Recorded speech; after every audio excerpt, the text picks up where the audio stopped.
Ég 57 ára Já. og ég hef hafið tiltekt innra sem ytra. Vá, það löngu tímabært, Dóra. Já. Þú ert alveg í rusli, bara alveg eins og ég. Já. Í þessu podcasti ætlum við samt að byrja bara á bókaskápunum. Já, því að bókaskáparnir segja mikið mann, ekki satt? Jú. Bókaskápurinn spegill sálar þinnar. Ok.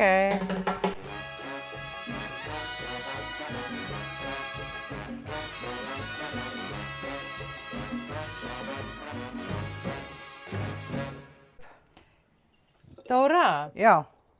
hvernig finnst þér Já. að nú hefur mannkynið áratugaskeið notað tannkrem Já. en enn hefur ekki tekist að hanna tannkremstúpur sem eru sko þannig að maður geti virkilega notað allt sem í þeim er. Nei, það er náttúrulega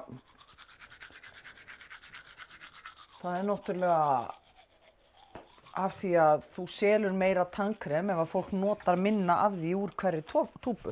Þú veist þarna söguna gaurinn sem að gerði samning við Colgate, hann sagði ég skal selja 30% meira Colgate eða tannkrem fyrir ykkur án þess að þið gerið nokkuð nema gera eina litla breytingu á vörunni. Og ég Hver var þú? Og hann, og þeir skrifuðu undir að hann myndi fá einhverja prósentu af þessari söluaukningu. Það var bara, hann stækkaði bara gatið á túpunni, þannig að það fór bara meira út í hvert skipti. Þannig að af því að fólk gerir alltaf sömu hreyfinguna yfir tannburstan, en í staðinn fyrir að koma í mjóröndun á tannburstan, þá kom rosalega þykk röndun á tannburstan. Já, Og þannig seldu þeir 30% meira tannkrem. ég skil. Horfðu á mig, horfðu á mig. Já. Finnst þér ég ekki sæt? Jú, Jú. finnst þú mjög sæt. Veistu það, og ég er sætari eftir ég fékk mér gleraugu, finnst mér. En ég held að sé eitthvað með að ég er svona búin að breyta ásýn minni. Þetta er svona, þú ert svona dýrari típan Finnst af þér ekki? Halldóri þegar þú Já. ert með gleraugun. Já. Alveg, algjörlega sko. Sjáðu gleraugun. Sjáðu gleraugun. Já. Í fuglunum. Já, nú er alltaf vakna, sko. Nú er alltaf vakna, brumið á trjánum. Já. Þröstur minn góður, það er stúlkan mín. Þegar við kynntumst Steina, svona því þú ert að syngja fugl, þá kunnir þú lagið Hvítu máva, segið þið honum, að mitt hjarta slái aðeins fyrir hann. Hvítu máva, segið þið honum, Hann sé það allt sem ég í brjósti var. Og þetta er náttúrulega kettlingalegasta lag sem til var, en þú opnaðir einhvern heim þetta fyrir mig að það mætti syngja svona. Kettlingaleg lög. Já. En ég er búin að fatta eitt, að ef maður á bara marga litla reikninga, þá getur maður átt marga litla drauma, þú veist. Já. Já, þú veist, ferðalagasjóðurinn. Einmitt, sumarbústaðasjóðurinn, vatnasjóðurinn. Nýi sófasjóðurinn, skilur. Til dæmis, já, og frábær kaffivélsjóðurinn. Nákvæmlega. Og þetta kendi Íslandsbanki mér. Vá. Það verður eftir tilbúin að vera nemandi til þess að læra næsta, því að bókin sem ég kom með í dag er hinn guðdómlegi gleðileikur. Já. Og hann hefst á því að Dante er týndur í skóginum, í miðju lífsins, svona eins og við erum kannski komnar aðeins yfir miðju, það fyrir eftir hvort við ætlum að vera 110 ára eða 98 ára eða hvað við ætlum okkur, en það er þetta, við erum kannski búin að vera í miðju lífsins í svolítinn tíma og erum þar enn. Já. Og hann hann er í miðju lífsins í algjörri krísu, týndur í skóginum, og ef ég byrja að lesa bara, þú veist. Já, en er ekki miðlífskrísan, Já. hún ekki eins og í sumum frumbyggjakúltúr, þá er sagt að eftir miðjan aldur þá hefst seinna unglingsskeiðið. Jú, maður er tilbúinn að læra aftur. Læra aftur og læra Já. eitthvað nýtt og maður er svona aftur dálítið í galsanum og svona þessari svona confusion sem það er að vera unglingur. Já. Þú veist, bara, hvað næst? Hvað er þarna úti fyrir mig? Já. Hvað á ég að fara að gera? Já, og bara, er þetta svona? Þú veist, ég er búin að vera... Er þetta virkilega svona? Er þetta virkilega svona? Og hérna, og maður er komin út á einhvers konar endastöð af einhverju grunnorku sem maður er með og átt að sjá, heyrðu, nú er ég búin að hlaupa, heyrðu, ég verð að staldra við og ég er týndur í skóginum. Þú veist, það er bara býtu í hvað átt á ég að fara næst, það er miðaldra. Ég er týndur í eyðimörkinni, pappa og mamma komið og sækið mig. Ég er týndur í eyðimörkinni, pappa og mamma komið og sækið mig. Já. Já, þetta lag bjóstu til núna. Nei, reyndar ekki. Úr hverju er þetta? Ég skal segja það, sögja því seinna. Ok. Heyrðu, ég ætla samt að byrja aðeins að lesa. Já, endilega. Af því að við erum með Dante. Já, við erum með Dante, hinn guðdómlega gleðileik og þegar ég var einu sinni að vinna í Borgarleikhúsinu þá ákvað að búa til leiksýningu sem væri hinnar 7 dauðasyndir og við ætlum að vera 7 trúðar og hver stæði fyrir hverja synd. En svo hann Rafael sem var leikstjórinn okkar, hann var nýbyrjaður að lesa Dante og hann var svo heillaður og við vorum öll þarna rúmlega fertug og og hann segir bara hann var algjörlega heillaður af byrjunarbókinni og við stukkum öllum borð og fórum í þetta ferðalag saman. Aha. Miðja vegu á vorri ævigötu rankaði ég við mér í dimmum skógi, því ég hafði villst af veginum sem liggur beint. Æ, hve tregt er mér að tala hvernig hann var, þessi villti skógur, svo þéttur og torfær sem hann var, bara að hugsa hann vekur mér ennþá ugg, svo rammur að tröðla er dauðinn verri. En til að segja frá því góða sem ég kynntist þar, mun ég líka skýra frá öðru sem ég sá. Ég veit ekki vel hvernig ég hefði komið inn í skóginn, svo drungaður svefni var ég þegar ég fór út af hinum sanna vegi. Það er þessi sjálfsblekking sem þú ert í þegar þú hættir í raunin að vera í meðvitund, þess vegna lendur inn í skóginum sko. En þegar ég kom að rótum fjallsins í botni dals sem hafði vakið mér ugg í brjósti, leit ég upp og sá að fjallsaxlirnar voru baðaðar skini plánutunnar sem vísar veg allar jarðir. Þannig að hann finnur fyrir ljósinu, hann finnur að það er leiðarvísir samt einhvers staðar. Við þetta svíjaði óttinn sem hafði vokað alla nóttina yfir lindum hjarta míns og fyllti mig angist. Og rétt eins og maður stígur með andköfum úr djúpunum upp á ströndina og lítur öxl, á háskalegan strauminn, þannig leit andi minn aftur enn á flótta til að skyggnast yfir sundið sem aldrei hefur skilað lifandi manni á land. Þegar ég hafði hvílst stund, þreyttan skrokkinn hélt ég áfram upp eyðilegan brattan, þannig að trausti fóturinn var ávallt sá neðri.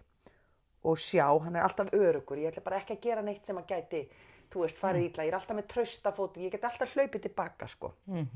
Og sjá, þar sem hlíðin tók að rísa, kom í ljós hlébarði, afar kvikur og snarborulegur, dröfnóttur á feldinn.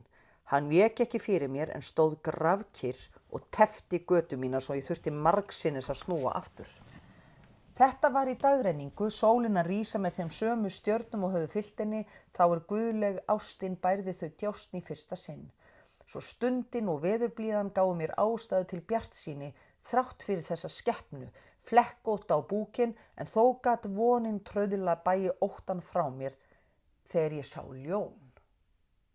Og hann þess að hittir hlébarða, ljón og svo kemur úlfinja sem er svona horuð. Og þau þrjú standa fyrir, hlébarðinn er reiðin og klækirnir og myrkrið í þér, ljónið er hrokinn og sjálfum gleðin þín og sá sem ekki er hægt að hnika því hann veit best og úlfinjan er já, hún er græðgin, hún er horuð og hún gerir allt til þess að ná í það sem hún þarf til þess að lifa af, til þess að láta sína lifa af. Hún er kannski svona desperasjónin. Já, desperasjónin. Þau allavega þessi þrjú dýr standa fyrir eitthvað svoleiðis, en þá gerist það því að þarna ræður hann ekki við aðstæður og hann hrynur aftur ofan í dalinn og kemst ekki upp á fjallsbrúnina þar sem sólarupprásin er, þar sem ljósið og framtíðin er. En þá birtist honum leiðsögumaður, kennari, sem er Virgill, sem er sko þekkt ítalskt skáld, Dante velur sem sagt skáld sem að hann gat litið til sem einhvers svona leiðbeinanda, en Virgill var ekki trúaður, hann var ekki skírður, þannig að hann bjó í limbo, var sem sagt kom ekki frá himnum, heldur kemur inn sem intellektúinn, eða kennarinn sem getur leitt hann áfram og er tilbúinn sem sagt að fylgja honum í leiðinni að paradís, en eina leiðin að paradís er í gegnum sjálfsþekkinguna, eða sem sagt í gegnum helvíti. Og svo hefst... Það er gömul saga ný. Já, og svo hefst þetta ferðalag.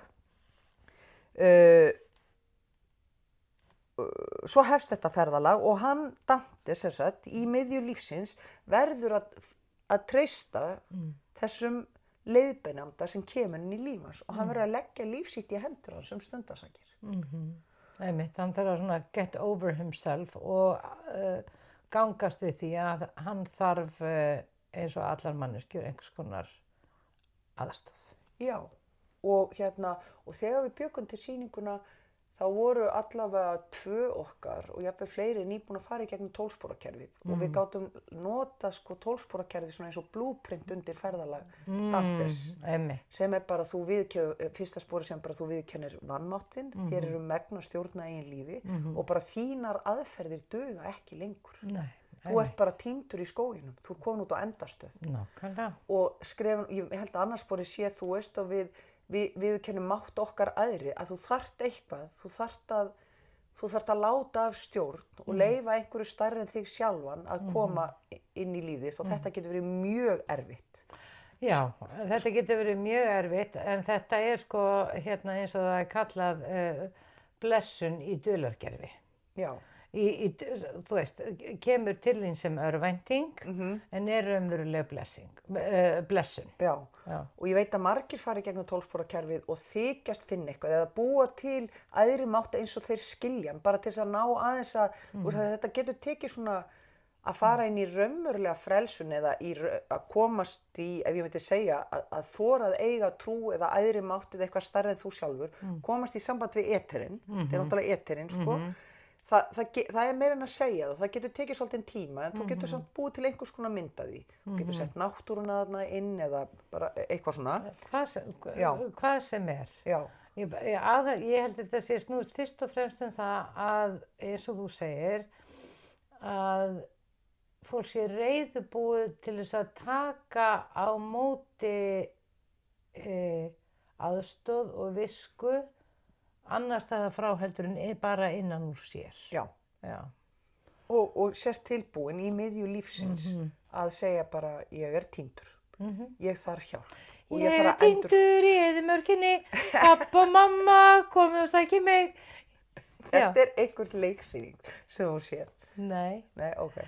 Heyrðu, 3. sporið í 12-sporakerfinu, þar fer maður í gegnum minn vilji guðsvilji sem að mér fannst rosalega skemmtilegt að fara í gegnum, sem er bara er það minn vilji að fá að gera þetta eða er það guðsvilji og þá er ofta að reyna og æfa sig maður átt að skrifa niður 5 minnvilja og 5 guðsvilja í hverjum degi og þetta var ofsalega skemmtileg æfing fannst mér. Að finna bara bíddu, mig langaði að borða kjötmáltíð en Nico kom heim með fisk, var það þá kannski guðsvilja að borða fisk. Þú veist, bara svona, á svona mjög praktískum level, skilurðu. Og það verður mjög gaman, það er mjög gaman finnst mér að skoða lífið í sko, er ég að keyra þetta áfram eða er það, eða er eitthvað annað sem er í rauninni betra fyrir mig sem er þá guðsvilji. Ef ég læta stjórn, hvernig leiðist ég þá inn í daginn eða ef að ég stjórna, hvernig verður dagurinn þá? Já, og ef að ég ætla að keyra bara bílinn og leyfi ekki öðrum að taka í stýri hjá mér, missi ég þá af möguleikum sem að eru sko stórkostlegri en mér hefði dottið í hug. Sko fyrir manneskju eins og mig sem að vel það að láta reka á reiðanum umfram allt annað, þá segi ég að þar eru náttúrulega tækifæri. Skilurðu? Þar eru tækifærin. Já, og það er, og bara vákaða getur... Í flotinu, sko. Já, og vákaða getur verið erfitt að sleppa hendina af mínum vilja. Þú veist bara, ég sá það svona fyrir mig, sérstaklega maður með pink og svona, þráhyggju element í sér eða svona bómanninn sem vill skjóta í mark eitthvað, vill eitthvað sérstakt, þú veist bara Einmitt. Þú veist að bara, heyrðu, nei, ég ætla að heyra bara í náttúrunni. Þetta er svolítið hægra vinstra heilahvel, þú veist, skoða það. Svo er fjórða sporið, það er að fara í gegnum, gera skilyrðislausa, fara í gegnum allar syndir sínar, í rauninni brot sín og finna sinn hlut í líka í reiði sinni, ótta sínum öllu sem að, þú veist, sem maður hefur lent í og finna sinn hlut í hlutunum og finna hvar maður hefur í rauninni brotið á öðrum. Og það fannst mér líka mjög skemmtilegt og ég er alveg viss um að fara í gegnum þetta spor, þetta fjórðaspor og gera þessa lista er eitt að öflugasta sem ég hef gert svona í miðju lífsins, sko. Ég er alveg sammála.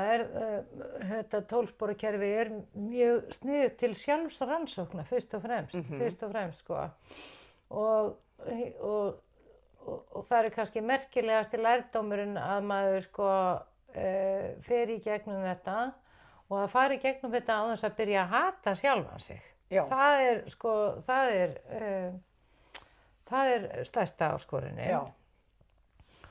Og þá er svo gott fyrir fólk að muna að þegar það fer í gegnum syndaregistrið sitt. Já. Að muna að allar manneskjur hafa gert eitthvað, lifað eitthvað sem eru misánægðar og kannski alls ekki stoltar af. Og það er svo gott að finna samhljóm í alheimsglundroðunum. Þú ert ekki einn. Jafnvel þú hafir misstigið þig eða ekki gert eitthvað alls kostar rétt. Þá ertu bara hluti af því að vera manneskja. Að gera mistök og fara fram úr sér og misstíga sig og stíga á annarra tær og svo framvegis. Þetta er bara fallvaltleikinn sem að felst í því að vera manneskja. Þú ert fær ótrúlega frábæra og góða hluti, en þú ert líka fær að klúðra alveg royally. Og það er það sem gerir það svo geggjað að vera manneskja. Það er svo mikið í boði. Veistu það? Maður getur bara valið að vera misindismadur einn daginn og svo bara einhvers konar bjargvættur næsta dag. Og þú veist, allir möguleikarnir eru í boði og það er ekkert skrítið þegar þetta hlaðborð er í boði í mannlegu eðli að fólk freistist þess að prófa alls konar, prófa að leika alls konar típur. Og svo ef ég hugsa sko að því að markmiðið hlýtur svo að vera að komast til paradísar, þú veist, en ég held að sé ekki friður í paradís ef þú hefur ekki skoðað helvíti hjá þér, inferno sko. Nei. Af því að þú sjálfsástin til þín, ef þú ekki skoðar skuggana þína, þá kemst sjálfsástin ekki til þín. Nei, því að þú þarft að elska skuggana þína líka og það er það sem er náttúrulega svo óbærilega erfitt að bráðna inn í þá ást. Ég veit það. Þú þarft að sjá aumur á sjálfum þér. Hvað má bjóða þér að drekka? Viltu kannski kaffi, vinan? Auðvitað vil ég bara kaffi. Og ég vil hellir upp á, bara svona upp á gamla mótan, ekki gegnum sokk, heldur í gegnum svona poka. Og ég vil fá rúbínkaffi. Þetta svarta sem er bara eins og atómsprengja inn í daginn. Já, ég vil milda. Ég vil þetta rauða. Rúbínkaffi. Virgill tekur Dante með sér í ferðalag og Dante bara gefst upp. Hann bara fylgir honum eftir. Dóra, hefur þú komið til Næs? Ég veit, hún heitir Nýs. Það er Næs í Nýs.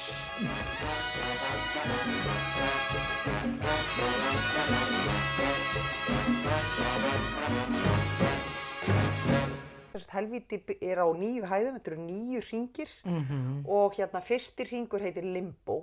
Og þar eru trúleysingjar. Það er fólk sem ekki hefur hleypt eternum eða ljósinu inn í líf sitt og fólk sem hefur ekki skýrst. Þetta er náttúrulega bók skrifuð, þú veist, í kringu 1300. Þú veist, þegar á kaþólskum tíma. Limbóið er það ekki bara fólkið sem heldur að ekkert sé því æðra. Já, þannig eru filósófur, þannig eru Sókrates og heimspekingarnir og þeir sem að halda þeir geti ráði við hlutina í kognitíft, í hausnum á sér, þú veist. En það fínasta fólk þarna og það er svona leiðilegt fyrir sum að vera þarna bara að þeir fæddust fyrir sko tíma Jesú Krist, sko. Þú veist að þeir séu fastir í limbo. Það er rosa gaman, þeir bara alveg tala og eru bara alltaf bara, þú veist, endalaust, en er þetta svona, er þetta svona, erum við svona, er þetta svona, og komast ekki upp í bara ding, frelsið. Dante sendir sko sjálfum sér í bókinni, sendir hann Beatrice, sem er hinn hreini kærleikur og Beatrice er stúlkan sem hann verður ástfangin af þegar hún er 5 ára og hann er 7 ára. Það er hinn hreini, það er það fallegasta sem hann hafði séð. Og mér finnst merkilegt að hún sé 5 ára af því að 5 ára þá ertu enn með tilfinningunni fyrir að vera eitt með öllu. Þú veist, það er ekki, þú byrjar ekki að aðskilja það eins og sálfræðingandi segir, þú byrjar ekki að búa til þennan dúalisma fyrir þarna eitthvað þetta leyti. Þannig að hún er svona mörkunum að vera ennþá í eitt með öllu tilfinningunni. Hann er orðinn 7 ára, þannig að hann getur ennþá séð inn í eitt með öllu tilfinninguna. Inn í henni. Já, inn í henni. Og elska það í henni. Já. Og sakna þess. Já, og sakna þess, þannig bara það. Og hún kemur nokkru sinnum á leiðinni, þú veist, hún er þetta hreina ljós sem að hann þekkir í sjálfum sér. Hún kemur... En er að missa tökina. Já, er að missa tökina og hefur kannski gleymt. Hún er að minna hann á það er þess vegna sem þú ætlar að fara í gegnum helvíti. Af því að þú ætlar að ná aftur í vonnesið eða í hreinleikan eða upphafsljósið þitt. Muna hver þú varst. Já. Einmitt. Já. Geggjað. Og hérna, þannig að hann fer í gegnum nokkur víti, fyrst er það limbo, sko, svo kemur í öðru víti, fyrir í næsta hring, þar er lostinn, þú veist að, þú veist að... Ágirndin. Já, lostinn og svo sem sagt, líkamlegu losti, svo í þriðja þar er græðgin, það er, þú veist, veraldlegu eigurnar og maturinn og þú étur svo mikið og það er alltaf einhverjum svona refsingar sem fara svona illa með þig. Í fjórða, það er hégómi og í fimmta hring er reiðin og þar er sko áin Styx sem að er svona blóðug á þar sem að, þú veist, allir drepa sig á reiðin og reiðin hún bara eins og í öllum hinnum vítunum þetta eru allt syndir sem að snúast gegn þér sjálfum, þetta eru ekki syndir sem beint, þú veist, koma niður á öðrum, þú veist, þú étur sjálfan þig og gat, þú ert að hordera fyrir sjálfan þig, þú ert ekki að nýtast á öðrum, þú ert að nýtast á sjálfum þér. Já, fyrst og fremst. Já, fyrst og fremst og þetta er sem sagt efri hluti vítis, þetta er efri heimur vítis. Það eru syndir sem beinast gegn þér sjálfum og þetta eru syndir sem þú með skynsemi getur tekist á við. Já. Þú getur með skynsemi tekist á við þessar syndir og segja bara ég á ekki að borða svona mikið, það gerir hulstrinu mínu ekki gott, líkamannum. Ég á ekki að láta reiðina taka mig svona alla leið því að það er enginn sem að þú veist eins og þeir segja líka í 12 spora samtökum, reiðin, þú ert að drekka eitrið. Þó þú sért reiður út í einhverjum, þá ert þú að drepa sjálfan þig með því að drekka reiði eitrið. Þannig að það beinist fyrst og fremst gegn sjálfan þér. Og bak við reiðina er alltaf einhver skelfing. Já, þannig að allar syndirnar þarna í efra, þú veist, limbóið þar sem þú átt ekki guð, þú ert bara í hausnum á þér og svo lostinn, græðgin, hégóminn og reiðin. Þetta eru allt syndir sem að með skynsemi getur þú tekist á þér. En þá kemur á borginni Dis á mörkum sem sagt 5. hrings og 7. hrings og þangað niður er ekki hægt að komast. Það er hlið inn í borginna Dis og þar eru djöflar og púkar sem hleypa Dante og Virgil ekki gegn. Og Virgil kemst ekki einu sinni í gegnum hliðið og í neðra víti með því að vera sniðugur og rökfastur og filosófískur og þú veist það er ekki hægt að nota hausinn þarna. Hann kemst ekki áfram á hausnum og þeir komast ekki í gegn nema að því að almættið sendir óskýrðan andlegan engil eða eitthvað svona sem segir við djöflana það er vilji Guðs að þeir komist niður í neðra víti. Og þetta er eitthvað magna við það að þú kemst ekki að skoða þína dýpstu syndir. Þetta er sko, í neðra víti eru sem sagt ásetningssyndarar. Og þeir sem eru með ásetning, þeir vilja stela, þeir eru svikararnir, þú veist, morðingjarnir. Þeirra grunnur áður en þeir syndga er svo djúpstæður að þú ræður ekki við hann með skynsemi. Það mun dýpra og þú þarft guðlega tengingu til þess að takast á við þessar rætur í þér. Ég skil. Þetta var ég bara svona aðeins að tala við ChatGPT í morgun. Ok, og hvað sagði tjattið þetta? Tjattið bætti þess. Er það þá að til að komast þarna niður í neðra víti, þá er það sem sagt þannig að það fólk gerir sér ekki grein fyrir því í hvers konar hremmingum það og þess vegna er það almættið sem að kemur og leiðbeinir og biður ásjá fyrir fólki sem er blindað af eigin eigin ramleik og eigin brotum og því sem keyrir þau áfram. Það sem mér fannst áhugavert að því í sýningunni, eða eins og ég skildi þetta á þeim tíma, þá var það bara í efra víti eru þeir sem synda gegn sjálfum sér, en í neðra víti eru ásetningssyndarar, þeir sem brjóta á öðrum. En ég skildi ekki alveg af hverju máttu ekki fara í neðra víti, en í morgun þá náði ég þeim búti að það er af því þú getur ekki tekist á við þín dýpstu brot þar sem þú reynir að meiða aðra og ert að brjóta á heiminum og svíkja og lögmálunum nema með því að vera búin að stinga í samband við almættið. Og það þurfti og þetta er næstu eins og að frelsast eða þú vilt þú gerir þetta ekki af skynseminni Nei, en það hlýtur þó eitthvað verða til þess að fólk sem er svona hvað ég var að segja innstillt að það verði fyrir einhvers konar vakningu. Já, það er þannig. Þú þarft vakningu. Það er eiginlega það er orðið. Þú þarft vakningu. En það hlýtur þá að gerast í gegnum það að fólk fá að kenna á eigin meðulum að þeir sem svíkja, stela og pretta aðra verði fyrir því að lendi í því sjálfur og kannski þar af leiðandi vakni. Já, eða þeir eru með kennara og meira að segja skynsemin hleypir þér ekki að. Þú þarft að bráðna til þín. Þú þarft að fara enn nær þér og þú þarft að vera enn auðmjúkari. Því það að hleypa ljósinu að... En hvað er það, Dóra? Hvað er það þegar að þér finnst þú? Já. Eða þegar þú trúir því í alvöru að þú getur skapað þér velsæld með því að níðast á öðrum. Hvers konar hugsanavilla er það? Að halda að þú getur skapað sjálfum þér og þínum velsæld með því að nýta þér krafta annarra, borga léleg laun, nýta orku, getu annarra í þína þágu án þess að umbuna fyrir það að verðleikum, að ræna frá öðrum eða verðleggja svo hluti að aðrir þurfa að leggja mikið á sig til þess að eignast það. Já, en þú græðir á því, ég meina, þú veist. Það er einhver svakalegur einmanaleiki í þessu, Dóra. Það er einhver svakalegur einmanaleiki í því að, já, að bara að líta á aðrar manneskjur sem eitthvað sem þú eigir að nota í þína þágu. En það sem þetta... Skilur, það er eitthvað svona, þú veist, það er eitthvað svona einhver svakalegur einmanaleiki og svona einmanakennd sem fylgir því að því þá ertu einhvern veginn lítur á það að allir aðrir sé einhvern veginn Það er náttúrulega ekkert traust í því.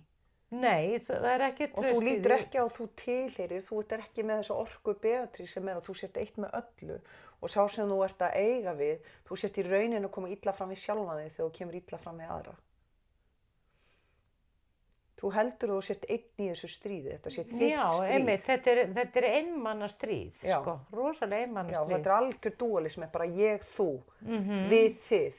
Þetta er bara algjört svona alltaf verið að slíta hluti í sundur. Já, og það er eitthvað svona, þú veist, svona sick survivors, þú veist, einhver svona hræðsla við það að verða flæðiskeri stættur, ef þú getur einhvern veginn svona, ef að þér er það eðlislegt að beygja aðra undir þig til þess að tryggja þína velferð.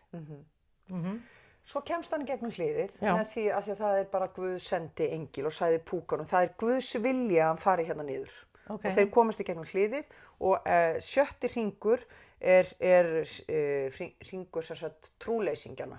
Og þeirra refsingir og refsingarna verða alltaf þyngri og þyngri í helvíti eftir því sem syndirnar eru stærri. Veistu hvað, mér finnst ástæðanlegt við þetta? Hvað? Ég, sko, af því að ég trúi því að alheimsorkan Já. vilji að allir séu raunverulega, skulum segja þessa klísju, besta útgáfan af sjálfum sér. Þannig að þegar fólk finnur ekki leiðina sjálft, þá komi alheimsorkan og segja, við þurfum að aðstoða þessa. Þeir eru aðeins of mikið að ruglast. Þeir þurfa bara aðeins smá andlega fylgd til þess að komast í gegnum þetta. Því þeir eru ekki alveg að sjá fram úr þessu sjálfir. Skilurðu? En það er okkar vilji að allir fá að sjá ljósið. Þannig að við verðum að hjálpa þeim öllum. Já, og það er svolítið sársaukafullt. Leiðin er sársaukafullt, en þeir munu komast. Á. Já. Og þeir senda svona smá Beatrice svona hér og þar til þess að minna á. Ding, ding, mundu, þú ert á leiðinni þangað. Það eru ljós við enda gangana. Einmitt.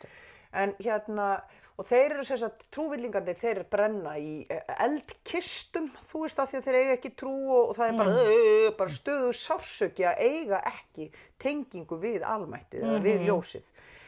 Sjöundi hringur, þar er ofbeldi og skiptist í 3 hluta. Það er ofbeldi gegn öðrum, þar eru morðingjar og þeir sem eru morðingjar, þeir eru fastir heldur í einhverju dýi og eru bara, þú veist bara, það er eitthvað svona dý og svo er í næsta hring, þar eru sjálfsmorðingjar, þannig að fólk sem tekur sitt eigið líf.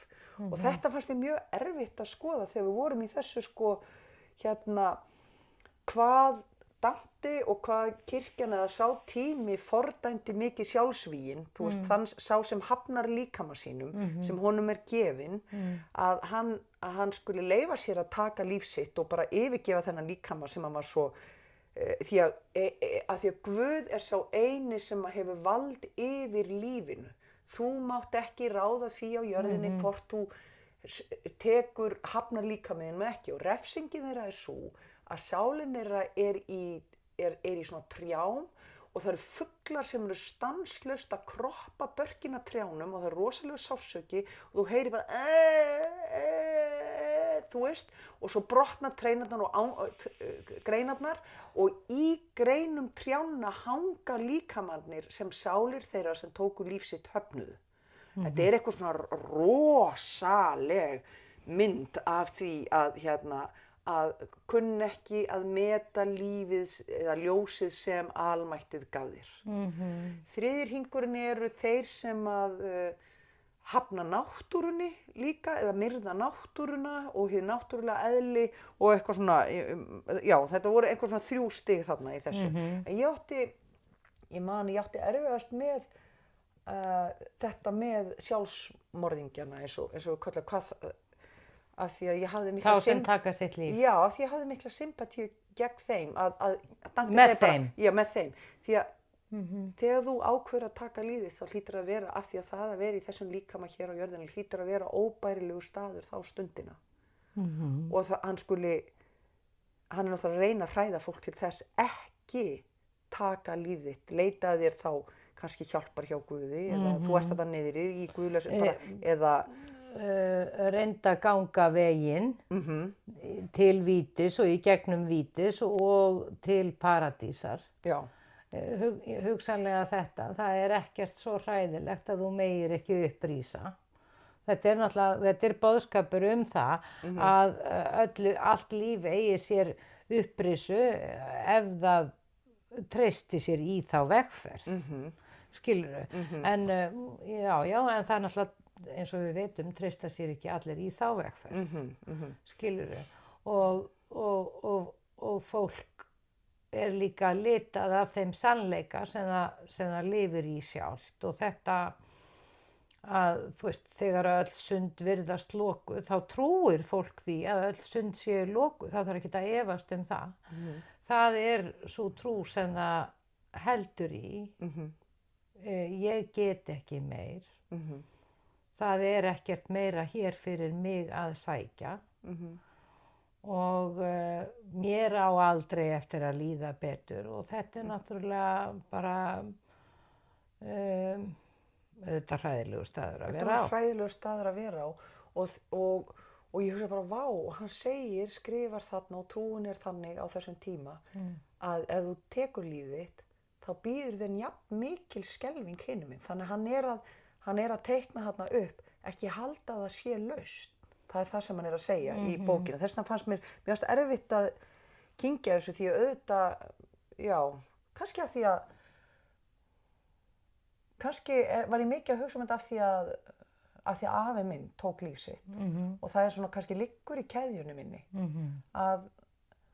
að hann gerði það og hélt að hann væri að fá laust fyrir sig og ég veit ekki hvort hann er með, það hafi verið laust fyrir hann en það var vissulega ekki laust fyrir fjölskyldans, þú veist, eða það var allavega lærdómur fyrir fjölskyldans, þannig að kannski staldra ég svona mikið við þetta á sínum tíma, sko. Nei. Og þetta var nótabenni ekki eitthvað sem var rætt, skilurðu? Já, sko, af því að ég trúi á eilífleikann.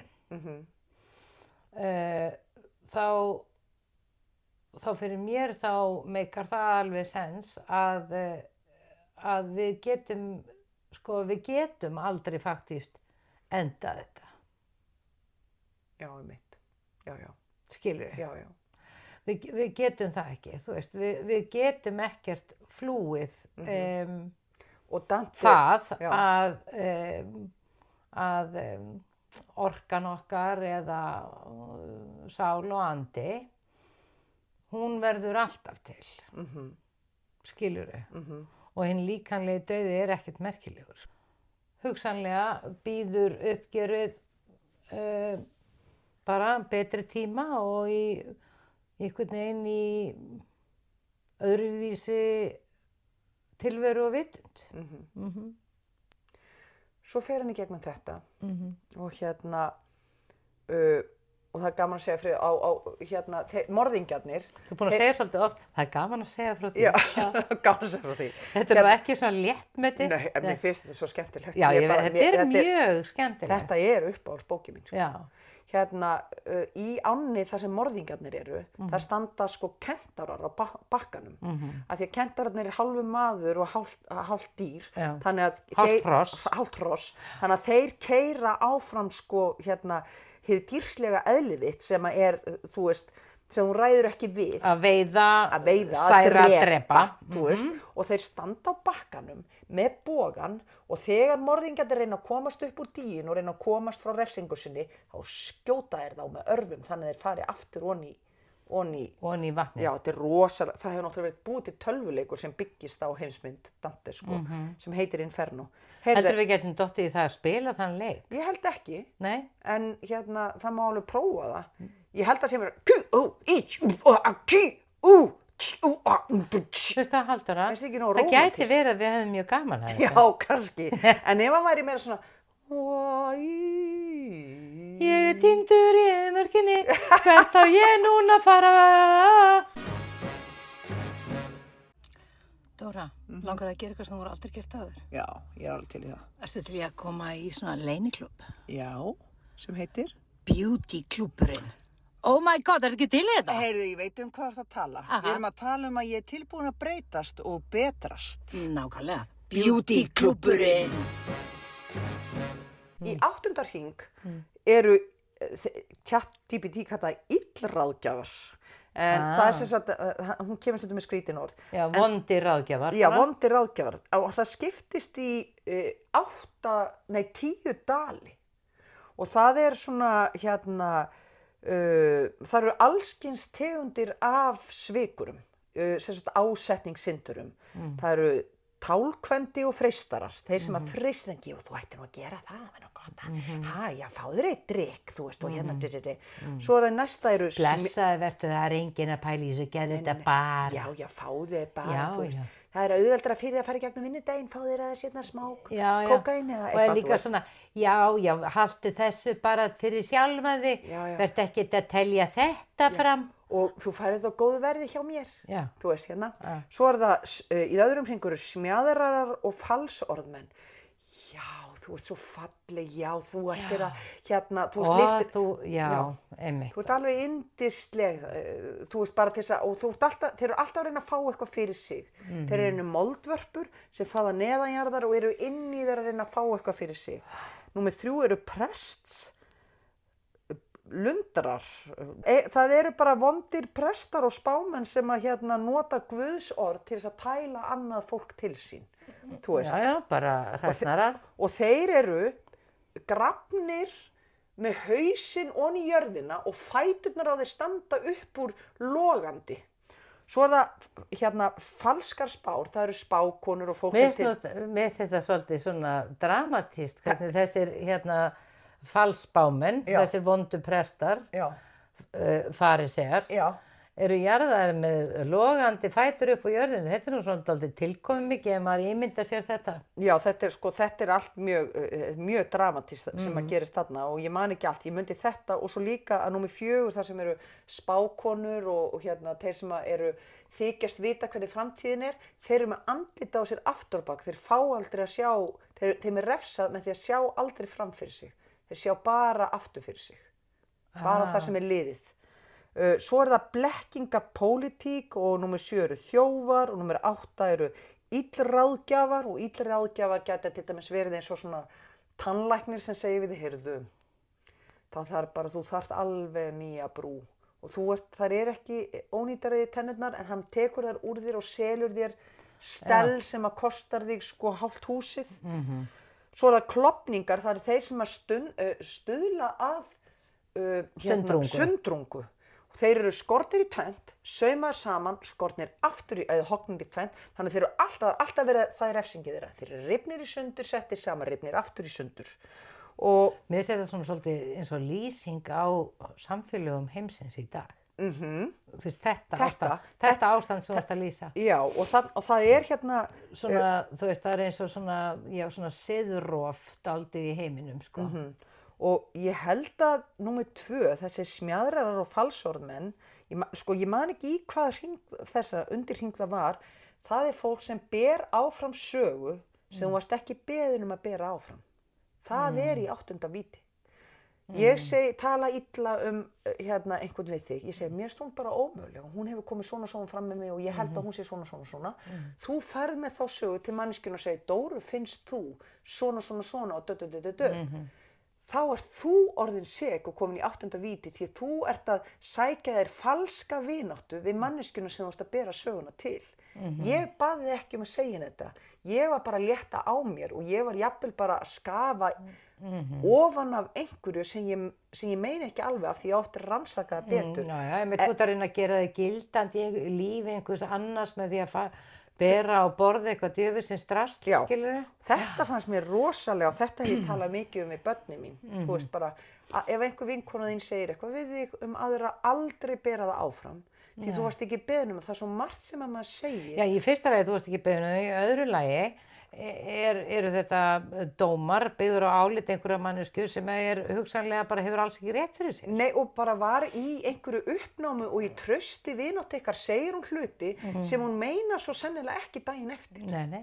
Af því að daginn eftir er hún með því að fá að tjá sig, þá er hún komin dýpra og lengra inn í sko, já þetta er nú kannski ekki þannig. Já, hún er kannski meira svona, hún á eftir bara að sjá aðra hliðar. Þannig að maður á aldrei að bera áfram sögu til mannesku sem sagðar Ok, þetta var 8. víti og 8. víti það heitir Malebolge, hringurinn heitir Malebolge. Þar eru svikara sem ekki brutu traust náina heldur samfélagsins.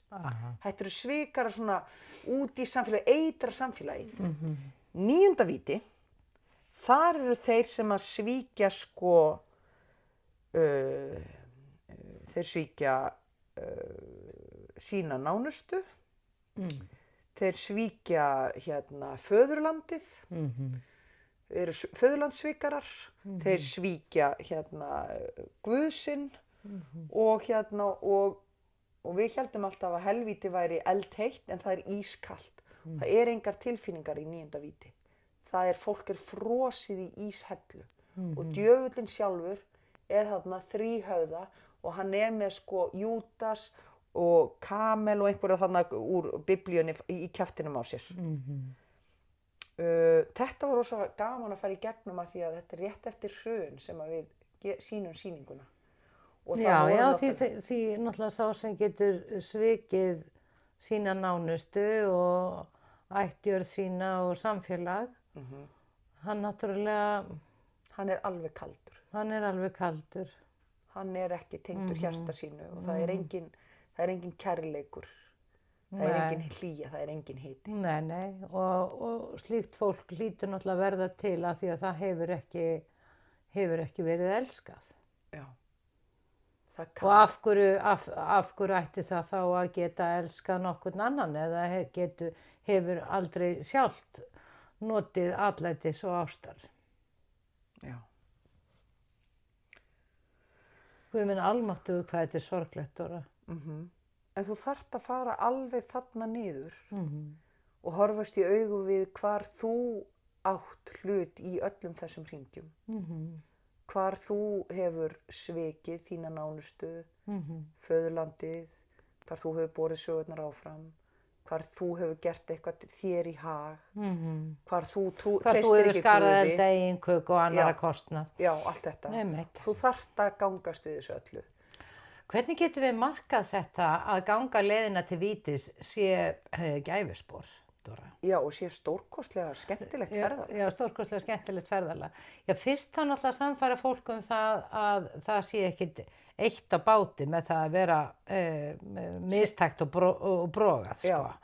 Fyrst þarf fólk náttúrulega bara fyrst þarf að verða svona, þú veist, þarf að gera óþæginda samkomulag við alla það að það sé stundum glatað og erfitt að vera manneskja og það sé, við gerum öll mistök og allt það. Og kannski með því að gera svona óþæginda samkomulag er hægt að fá fólk til að taka þátt í þessari skemmtigöngu í gegnum helvíti til þess að komast til paradísar. Já, og það sem Dante segir er að þú þarft samt leiðbeinanda. Mannesku sem hefur gengið leiðina áður og dæmir ekki syndir þínar, heyrir í þér og á þá dýpt að sitja með þér meðan þú gengur leiðina. Ég ætla að ljúka þessu hér með því að segja frá því, þú þarf svo að tróða þig út úr einhver rosaleg göng þarna neðst í víti til að komast að fjalli hreinsunarinnar sem er hérna Purgatory og það er önnur bók, heil bók og þar hittirðu allar hinar dauðasyndirnar 7 og ferð í gegnum hreinsun með þær allar. En ég ætla bara að segja frá því að áður en dyrnar opnast upp á Purgatory, þar sem hreinsunin fer fram, þar þú þarft 2 lykla til þess að geta farið í gegnum hreinsunina. Þú þarft silfurlykil og gullykil.